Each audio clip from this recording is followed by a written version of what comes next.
Friends and family of Congressman John Lewis are gathering in Atlanta this morning for the funeral of the civil rights icon, former Presidents Barack Obama, George W. Bush, and Bill Clinton, along with House Speaker Nancy Pelosi.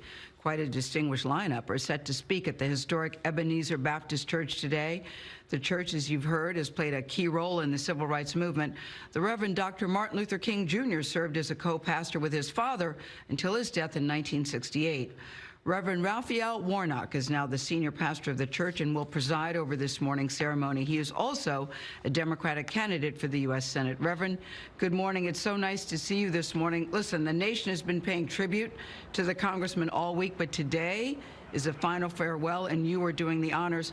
How would you describe, what do you want us to remember, and how would you describe your friend? Good morning, Gail. It's great to be here with you. One of the great honors of my life has been to serve as the senior pastor to John Lewis, a true American patriot who sacrificed it all because he believed in the promise of our American democracy. And at the heart of his activism and his work as a public servant was his faith. And so it's fitting that we would be here on this day. His work and his life's mission and his perspective began at church in Troy, Alabama, and we're grateful to be with him and his family as he's crossed that final bridge into eternity. Yeah, he walked. People who know him say he walked and lived his faith. When did you all first meet for the first time, and what do you remember about him? Yes, I first met John Lewis as a student at Morehouse College. Some of the students had planned a protest. I was president of the chapel assistants at the Martin Luther King Jr. International Chapel on the campus of Morehouse College.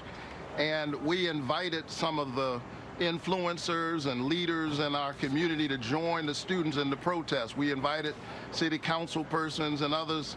John Lewis is the only one who showed up. He was a newly elected congressman. I remember how inspired we were as students to hear his voice, but we were more inspired just by the power of his presence, this icon in American history. Yeah, you know, Reverend, when you said showing I never up, dreamed because we that did an years interview later with I the would become Clintons his the pastor. other day. Yeah, and what that must mean to you. I said what that must mean to you to be his pastor, but you talked about him showing up. We interviewed the Clintons last week, and they said the thing that stood out for them about John Lewis is that he was seemingly always there, and he always showed up. Hillary Clinton tells a story about him showing up at a book signing at Costco, and he said he just happened to be in the neighborhood. That was who this man was.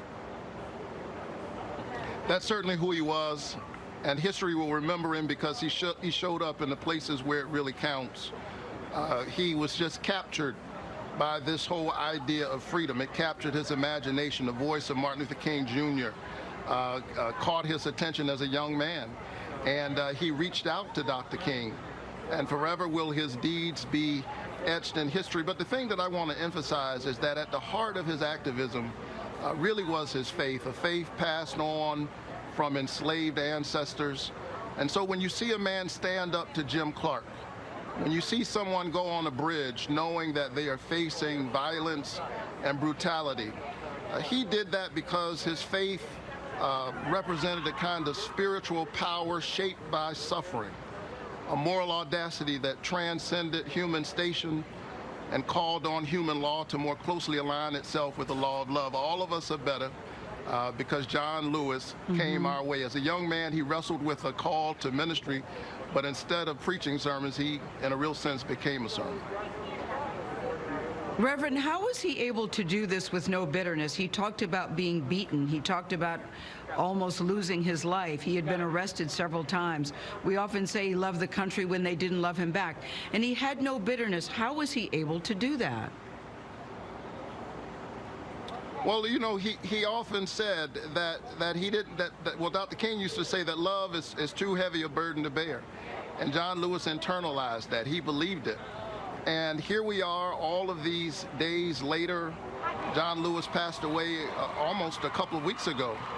And there's so much going on in the news cycle, and yet a whole nation pauses to remember him. It's because he wasn't a transactional politician. He was a transformational figure who brought all that he could bring to the promise of democracy. He kept his eye on the prize. I And like he what used to say to me all the time, keep your Yeah. eyes on the prize. Yeah, he left a great lesson for all of us. You know, did you see his op-ed this morning in the New York Times? This is something that stuck out. When you see something that's not right, you must say something. You must do something. Democracy is not a state. It is an act, and each generation must do its part to help build what we called a beloved community. I love that part of That's the piece. John Lewis. That's John Lewis, and we've got to keep his work moving forward. A lot of folks are celebrating him right now, but the best way to honor him really is to reauthorize the Voting Rights Act. That was his life's work, and some of those who celebrate him right now are sitting on the Voting Rights Act. They ought to Yes. pass it and honor this true American patriot. A lot of people are hoping that happens. Thank you very much, Reverend Warnock. We'll be thinking about you today and watching. Thank you so much, sir.